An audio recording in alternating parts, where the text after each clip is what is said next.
A year ago today was the darkest day in Jewish history since the Holocaust.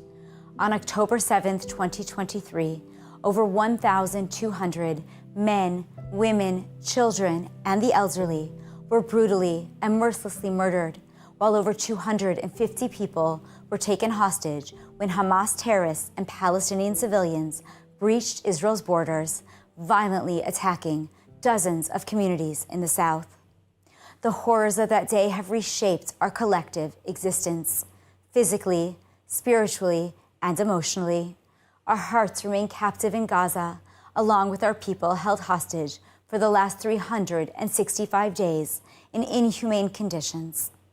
I'm Mayan Hoffman, editor-in-chief of ILTV, and on behalf of Israel Bonds and ILTV, thank you for joining our memorial event on this solemn day. We begin with a moment of silence for all the lives taken on that dark day and over the last 12 months.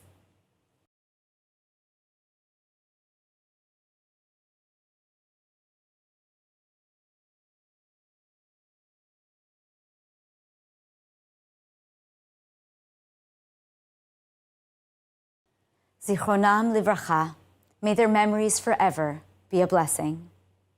During the next hour, we will hear valiant stories, honor the precious lives massacred on that horrific day, and come together to commend those who have relentlessly defended Israel's security and freedom over the past 12 months. More than anything, this broadcast is a testament to our people's resilience and unity, sending a powerful message to the world. We stand united, and we will do our part to ensure that another October 7th will never happen again. We will start with Israel's national anthem. Joining us from his Tel Aviv studio is Israeli singer and composer David Deor with a moving rendition of Hatikva. Thank you, Mayan. It's an honor to participate in the ILTV News and Israel Bonds October 7 events and to sing our nation's song of hope during a time when hope feels so hard to find.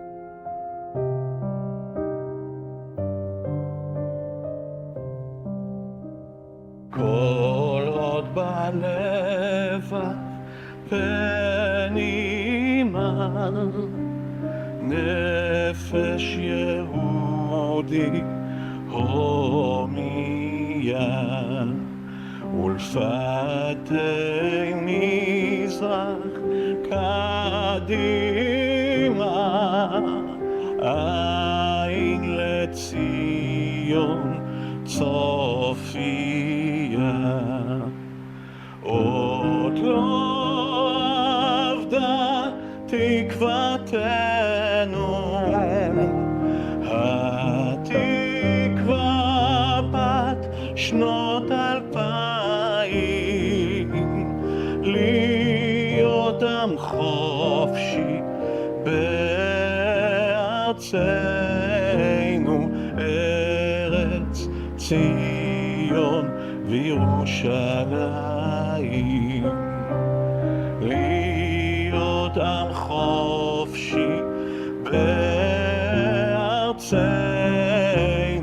ארץ ציון וירושלים.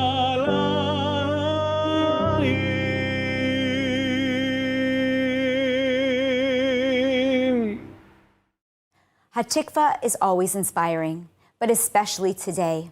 Thank you, David. Now, I would like to proudly introduce the President of the State of Israel, Mr. Isaac Herzog, who will share heartfelt remarks on behalf of the State of Israel. We come together now to mark 1 year to the most brutal massacre of Jews since the Holocaust. 1 year of mourning those we have lost, of fighting to defend our homeland, and of a determined struggle to bring our hostages back home.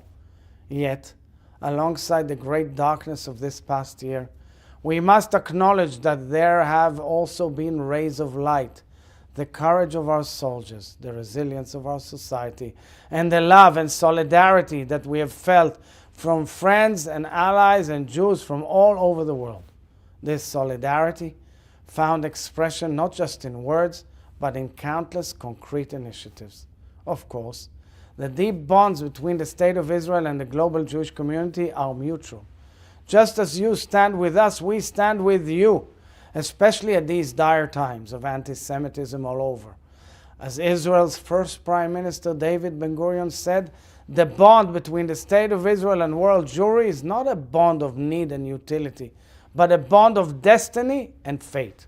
And it is no surprise, therefore, that Israel Bonds, which grew out of his vision, has played such a central role in preserving and deepening the ties between the Jewish state and the global Jewish community since 1951.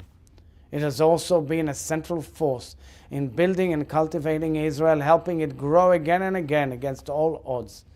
Over the past year, Israel Bonds sold nearly $3.5 billion worth of bonds worldwide, a record figure and more than 3 times the average annual global sales in previous years.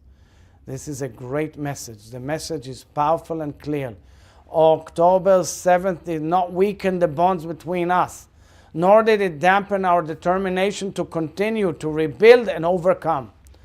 I want to take this opportunity to thank Israel Bonds President and CEO, my good dear friend Danny Nave, and Israel Bonds National and International Chairman of the Board, Andrew M. Hutter.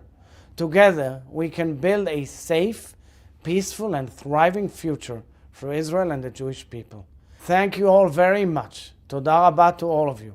May I congratulate you on a beautiful new Jewish New Year. Happy Rosh Hashanah, a better year. And may we all of us, see the hostages come back home and see peace return to our land. Am Yisrael Chai. My name is Emily Schrader, and today we have the immense honor of speaking with Michael Levy, the brother of Or Levy, who was tragically taken hostage by Hamas during the brutal attack at the Nova Music Festival on October 7th. Or is a father to 3-year-old Almog and husband to Einav, who was also tragically murdered at the Nova Festival. Over the past 365 days, Michael has been fighting to bring Or home while raising awareness about the plight of the men, women, and children still held today in Gaza. His story is not only a personal one, but a testament to the bond between brothers. Michael, I want to thank you so much for joining us today. If we could start by you sharing a little bit about Or. What do you miss most about him in these days? Mostly miss the little things, the things that you take for granted. You know, picking up the phone and talking to him about day-to-day stuff, crying about our lousy basketball team, or going to ball games together. Sitting at our parents' house in a Friday dinner, things that you tend to take for granted when they are here, and when they are not, you miss them the most. Now, Or was kidnapped from the Nova Music Festival, where we know, tragically, Einav was also killed. What prompted you to go look through all of this footage in the immediate aftermath, and how did the family respond to this initial tragic news? It was a huge shock at first. It took us a few days to understand what happened. I pretty much started looking at the footage and the videos that were out since Sunday, or since the 8th. We had to understand where it was. Now we know it was the most famous bomb shelter, but back then I didn't even know where it was.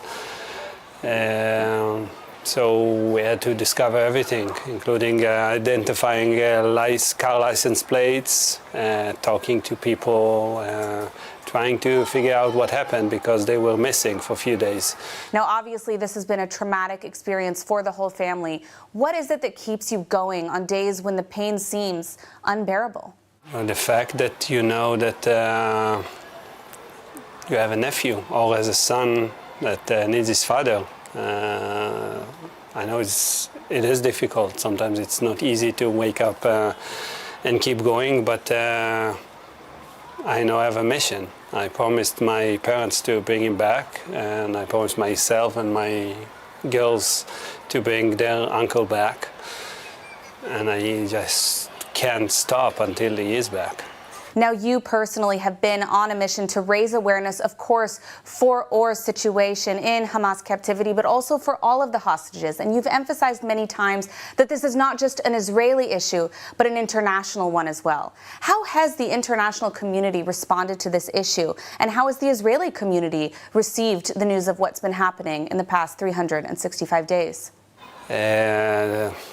As everyone probably knows, the Israeli community is amazing. You know, one of the few good things that happened out of October 7th is people that unite, that people that left everything behind and just doing everything they can in order to help us and the entire community. The international community is also very supportive. I mean, at least the people that I've met, they're very supportive. They show solidarity. They don't always do enough, I guess, because we all can do more, including myself. But they are sympathetic. They do understand that what we have here is something that can happen all across the world, and this is the main message I try to show the international community. Now, how has Or's son, Almog, how has he responded to all of this tragedy and not having his parents around in the past year? I think that's the most difficult thing, dealing with day-to-day stuff. Almog wants his parents back. Unfortunately, we cannot bring Einav back, but his father is still alive. He misses him every day, but at the same time, he is starting to forget. Now, when we show him pictures of Or, he sometimes thinks it's me. He calls my other brother Dad because he's with him all the time. So those little things are things that, that's something that you don't even think about until you have to deal with it.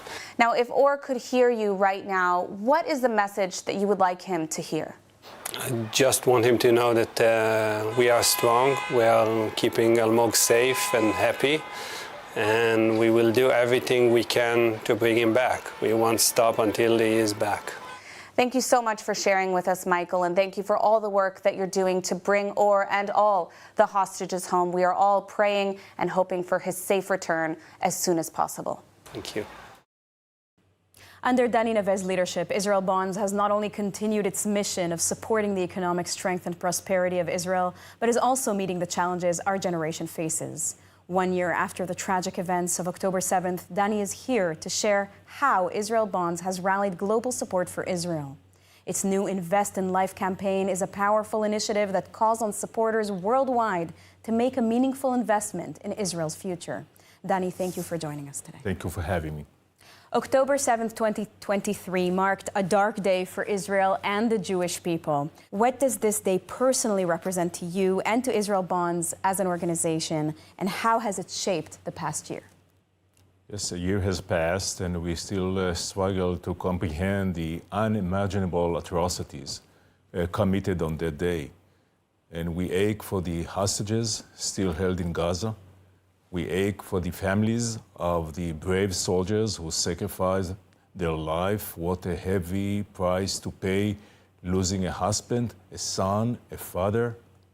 We ache for the injured soldiers who fought with valor and would bear the scars of this war for the rest of their life. And as regard to Israel Bonds, I can tell you that for 7 decades, Israel Bonds' mission was to secure funds for the state of Israel. And we have raised more than $52 billion during the years, ushering Israel into a vibrant startup nation. But since October 7th, our mission has felt more vital, more urgent, more emotional. And October 7th has galvanized Israel Bonds supporters around the world like never before. How did Israel Bonds respond in the immediate aftermath of the attack, and what impact has that had? On that heinous day, we initiated a special campaign to support Israel. And I'm grateful and proud to share with you that since the war broke out, we have raised more than $3.6 billion, record-breaking numbers, really 3 times our average annual sales. And these funds have been an essential lifeline in ensuring Israel's economy resilience. But these are not just financials. Investments in Israel bonds are a strong statement of solidarity with the people of Israel. What has been the most moving part of this journey for you personally, if I may ask? Probably meeting investors from all walks of life has been incredibly moving, from bar mitzvah and bat mitzvah students, bank CEOs, local governments, treasurers, and individuals investors. And the overwhelming desire to make an impact in Israel's time of need is inspiring. And our investors understand that if you invest in Israel bonds, you make a bond with Israel. And this collective commitment has shown me that in the face of adversity, the support for Israel is still very strong. Can you tell us a bit more about the Invest in Life campaign and why it's so significant at this moment? As the war continued, we knew that we can and we should do more for Israel. And we initiated that Invest in Life campaign, inviting people to invest at least $107 as a tribute to the victims and the heroes of October 7th. If I may, I would like to call upon each and every one of you. Join this campaign.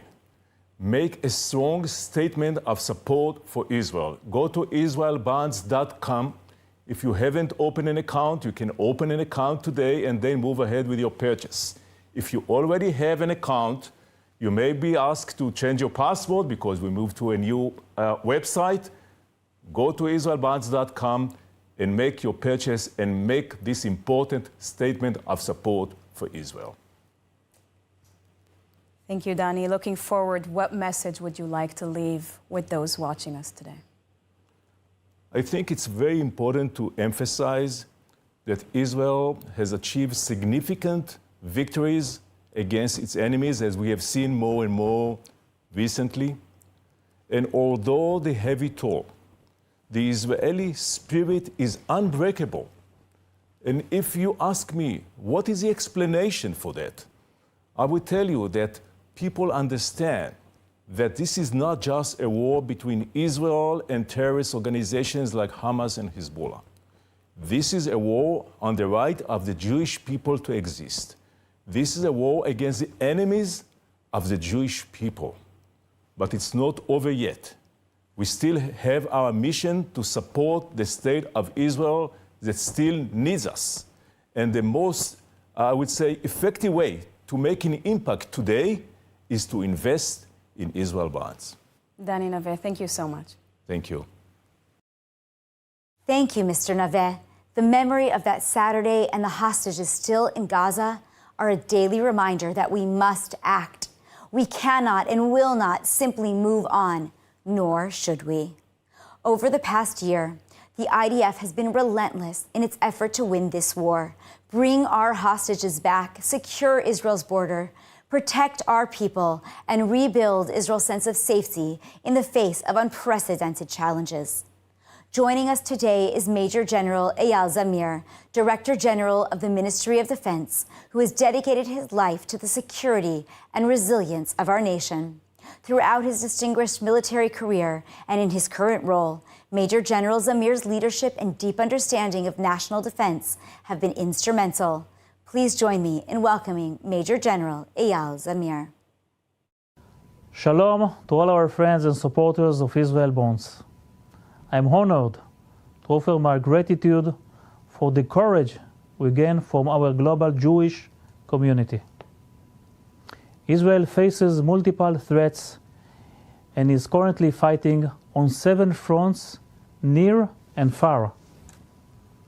Our forces are operating on the front lines, beyond borders, and in distant ranges at the same time. In a short time span, we attacked a Houthi target in Yemen, struck in Beirut and eliminated a top military commander of Hezbollah, and attacked in Syria. And the while, we continue an intense war in Gaza and Lebanon. These challenges are complex and demand our full attention.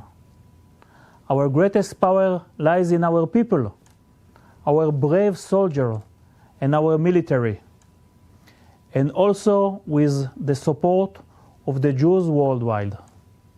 For 73 years, Israel Bonds has been vital in building our nation. Your support of over $52 billion from all over the world has been crucial for building up the state of Israel in all areas, especially during difficult times. I have seen recent events firsthand. I can tell you that our people are strong. We are a country full of young, wonderful, innovative, and creative people. Despite these past years' hardships, Israelis remain hopeful. To everyone who stands with us, Israel must improve its capabilities to face existential challenges in the coming years. To achieve this, we must boost our economy, bolster our self-reliance, accelerate our building of our power, and expand our blue and white production capacity in Israel. We will invest heavily in our defense industries to greatly increase their production, and are opening a new local production lines to expand our capabilities. We will redouble our efforts in research and development with the significant focus on AI to uphold our leadership in technological innovation that keep our nation secure. Your support empowers our defense forces and brings hope to all Israelis. You send a clear message. We are in this together. Remember, our unity is our greatest asset. Through Israel Bonds, you invest in Israel's future and boost the bond between Jews and our homeland. Let us all pray for the quick release of our hostages, for the recovery of our wounded, and for victory over our enemies. Thank you, our dear friend, for your ongoing support. I wish you all a Shana Tova, Am Israel Chai. Thank you. True heroism often comes from ordinary people who in times of crisis find the courage to stand tall. Today we reflect not only on the pain and the loss, but on the incredible strength and spirit of those who rose to meet the challenge. We're honored to be joined by the talented group Hatikva Shesh, whose song Superheroes, Giborei Al, is a tribute to those who protect, defend, and support, reminding us that the greatest heroes are sometimes the ones we least expect. Let's take a listen.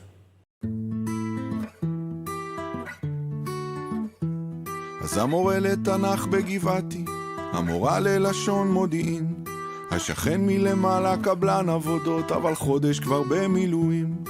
עורכת הדין היא קמבצית, עושה משמרות באוגדה. אחיה איש הייטק בכיר, עכשיו הוא צלף על גגות ברצועה.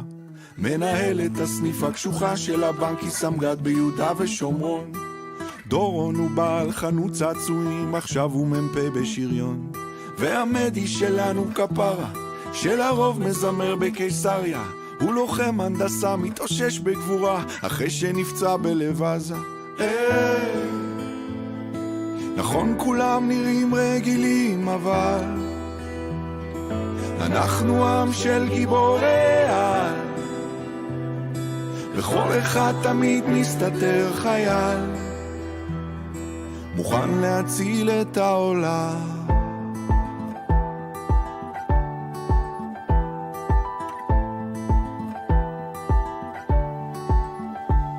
יש תנהג אוטובוס של דן, זה שתמיד עומד בזמן.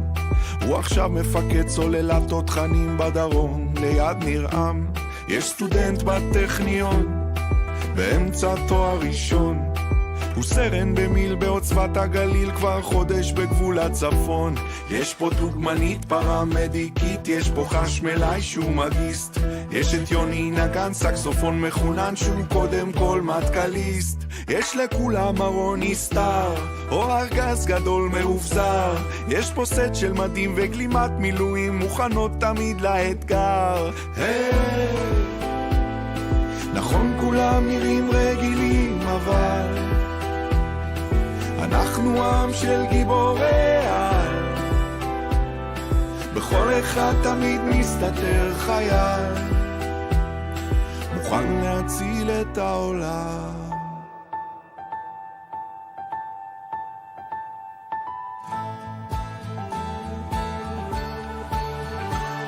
וזה לא משנה אם באמצע חיים או באמצע משחק כדורגל, כולם יעזבו את הכל בשנייה אם יקרא להם הדגל. פה זה לא יקום מקביל, לא מציאות של מרוול, זה הסיפור שלנו, עם ישראל, זה הסיפור שלנו. נכון כולם נראים רגילים, אבל אנחנו עם של גיבורי על, לכל אחד תמיד מסתתר חייל, מוכן להציל את העולם.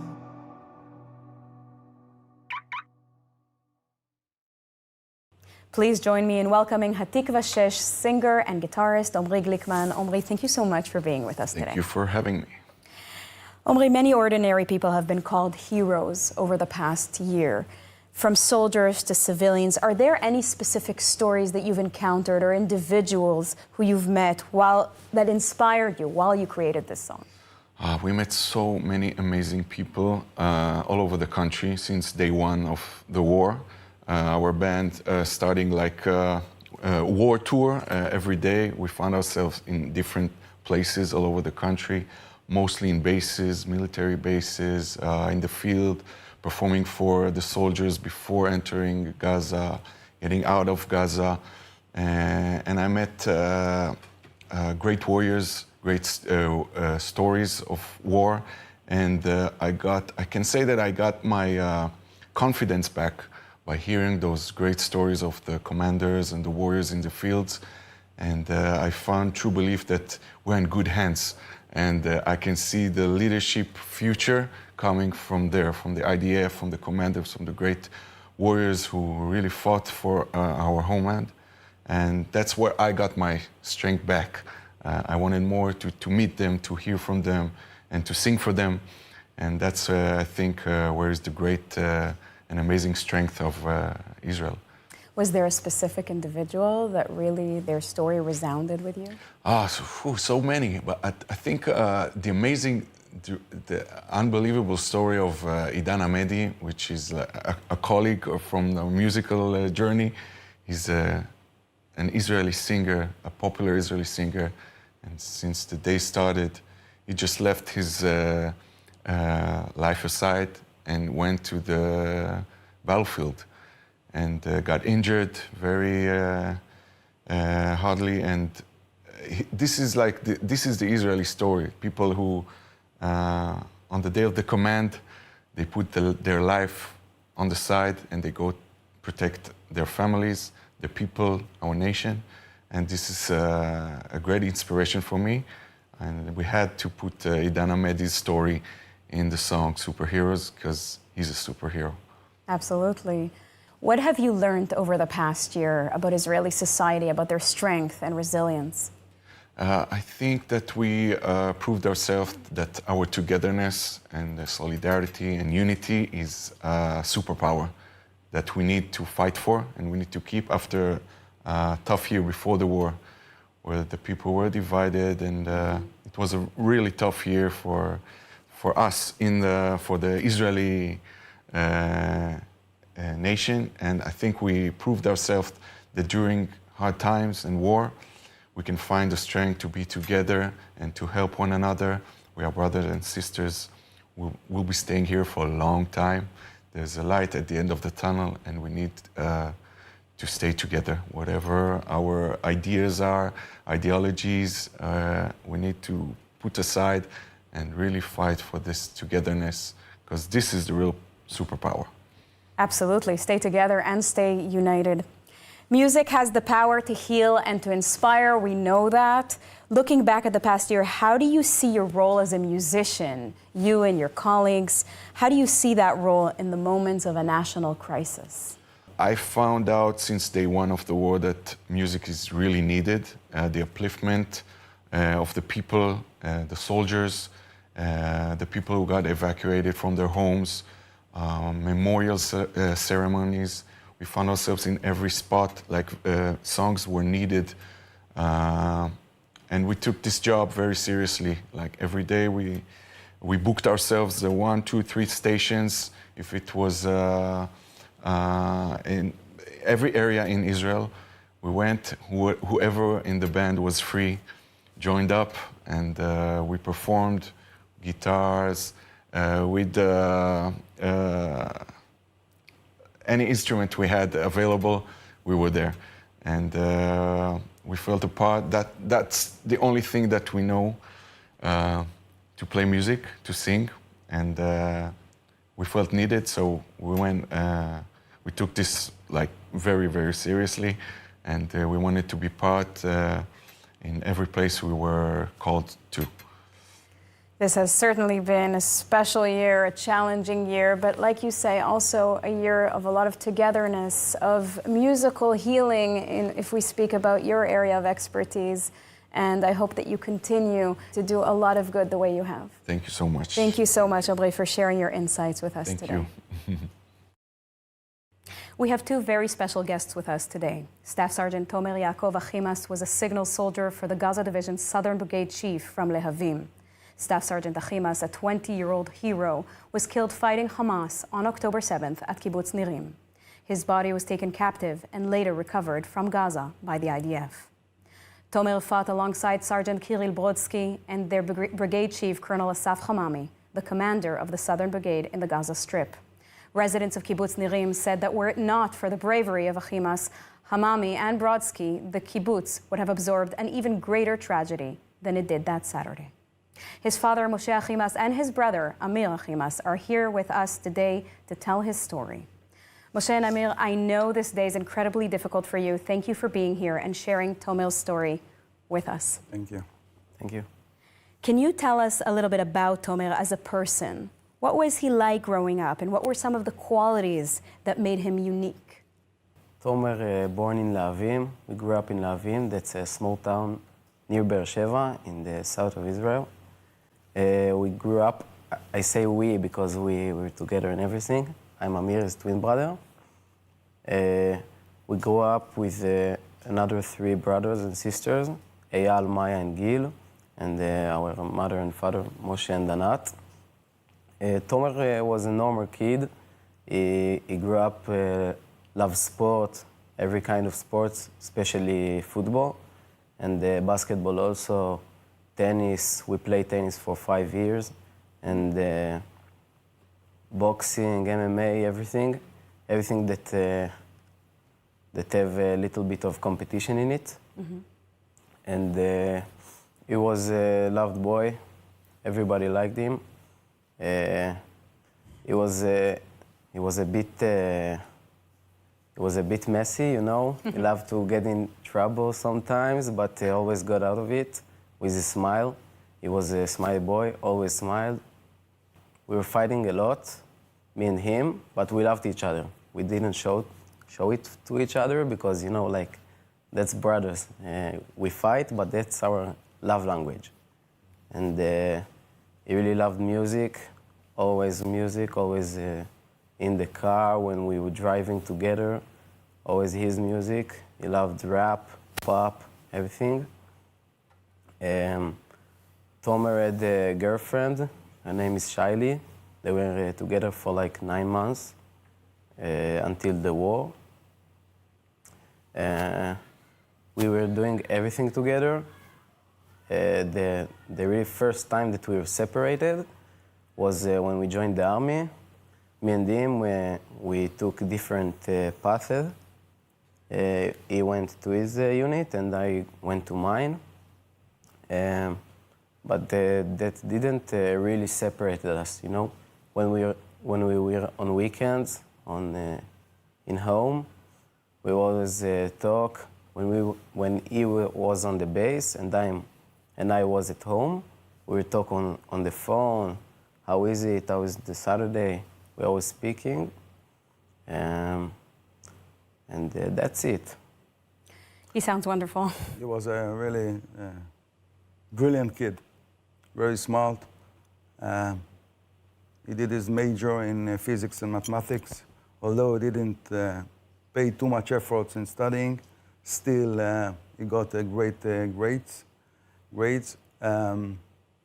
In one hand, he was easygoing, but in the other hand, he was a very stubborn kid. Charmer, in one word, a charmer. A charmer, wow. Moshe, on October 7th, Tomer demonstrated incredible bravery during the battle near Kibbutz Nirim. He was described as a hero by many. What does being a hero mean to you, and how do you hope that people will remember his legacy? Maybe let's take a few steps back, describe what happened, really happened there. So, the intimate squad of Colonel Asaf Hamami that comprised Tomer and Kirill and Asaf itself jump on the jeep early morning of this cursed Sabbath, 6:30, heading to Kibbutz Nirim. Why Kibbutz Nirim? Because the first alarm that they got from the fence, the electronic fence, was that there is a suspicion for penetration in this area. So they were heading to Nirim. It takes about 15 minutes. So they left their base at 6:30, early morning, heading to Nirim. When they reached Nirim, they got into a crossfire. Makes sense to get fire from Gaza Strip, yeah? But to get into a fire coming from Kibbutz Nirim doesn't make sense. But Asaf immediately realized that terrorists already penetrate the kibbutz. So he took a decision to get into the kibbutz and to confront these terrorists. They drove into the kibbutz, and there were only three fighters, and they actually got into a face-to-face battle. Based on the information we got from the IDF, between 60 to 80 terrorists. Wow. Yeah. The battle lasted about 15 minutes, face to face. Asaf, Colonel Asaf, was injured first. And Tomer and Kirill, both of them, continued to fight face to face. And in between trying to provide medical treatment to their colonel,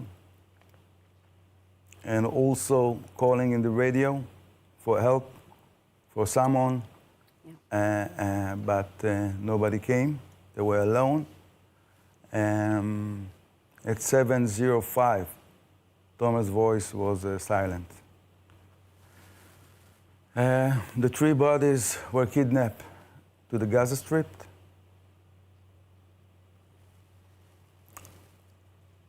Going back to your question, what does it mean to be a hero? And the three heroes actually demonstrate a very noble values that we as a society must follow and adapt. Friendship, brotherhood, consistency, and willing to sacrifice your life in order to save innocence.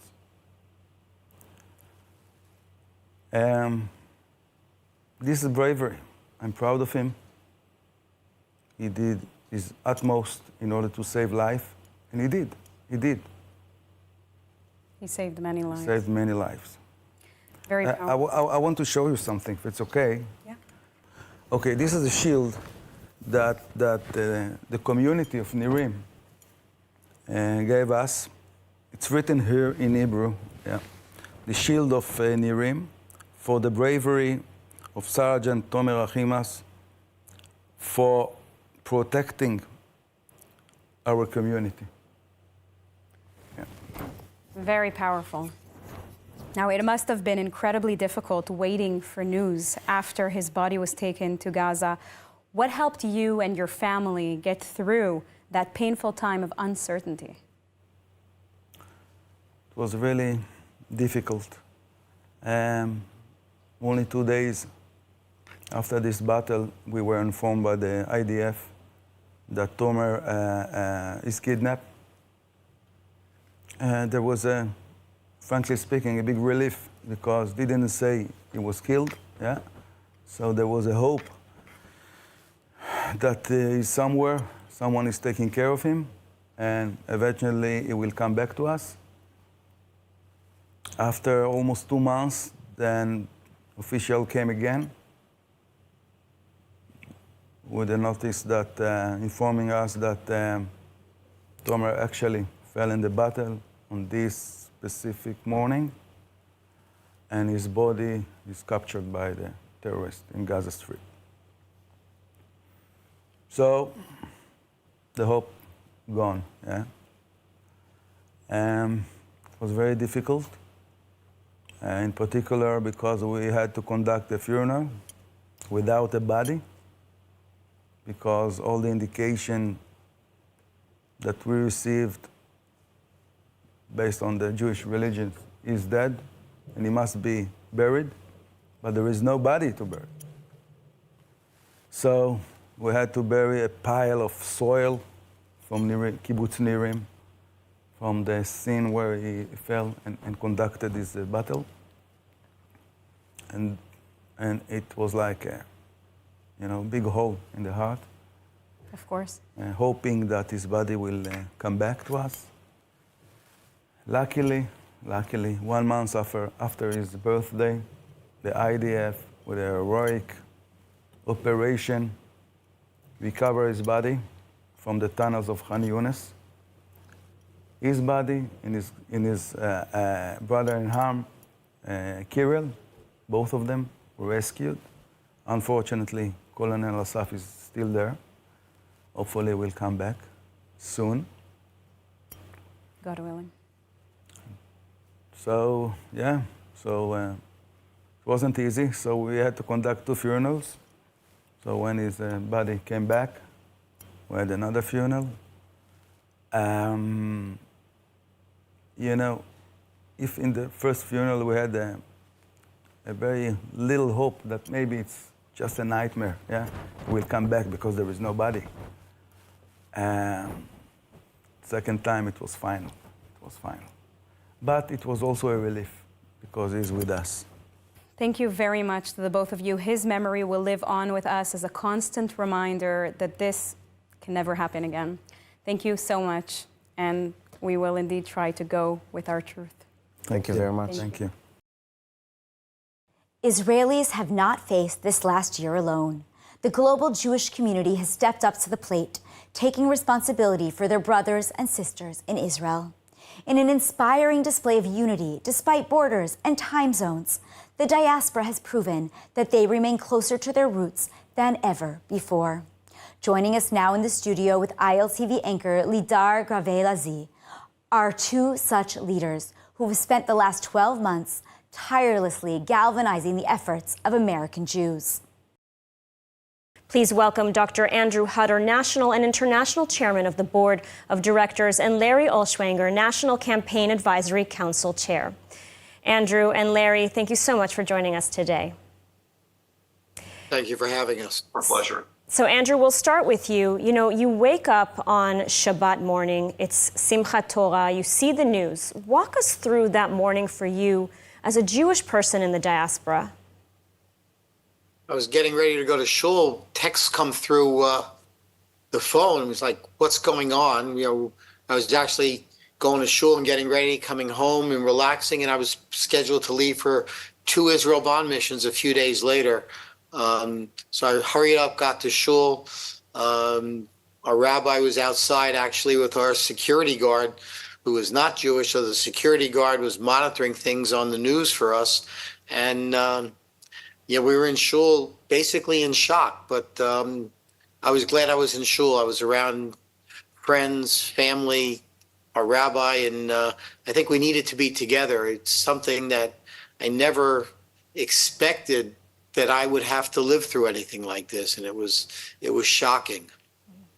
And Larry, same question to you. I mean, what went through your mind on that Saturday morning? Well, it was almost a disbelief these events could actually be taking place. Had a feeling of sadness for sure, almost helpless watching the events unfold.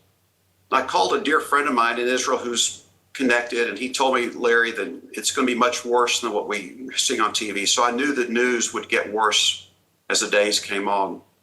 But at the same time, I felt, a sense of pride knowing that our beloved Israel can defend herself, and that many of us in the diaspora and leadership roles can help come to aid in her support. So I knew my work in pro-Israel activism, especially Israel Bonds, was really going to be a critical role going forward, and that we really needed to do all we could to help raise funds for the state of Israel through the investments of Israel Bonds. And again, it's not a donation.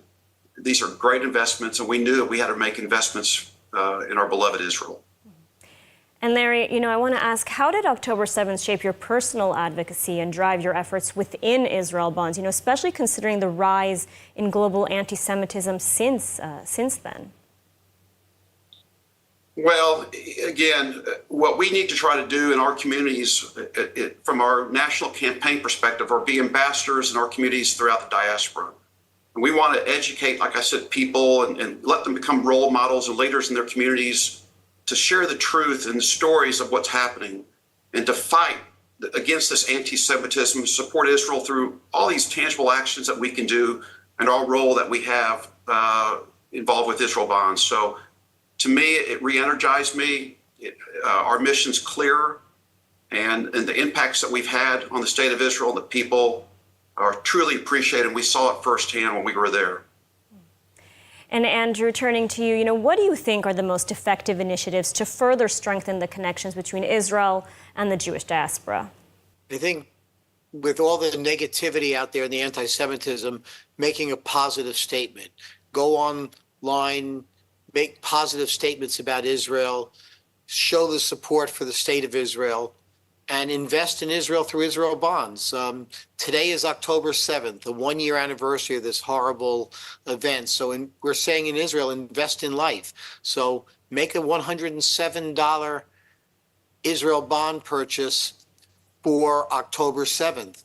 Contact your local representative, or if you have an online account, you can do it through that.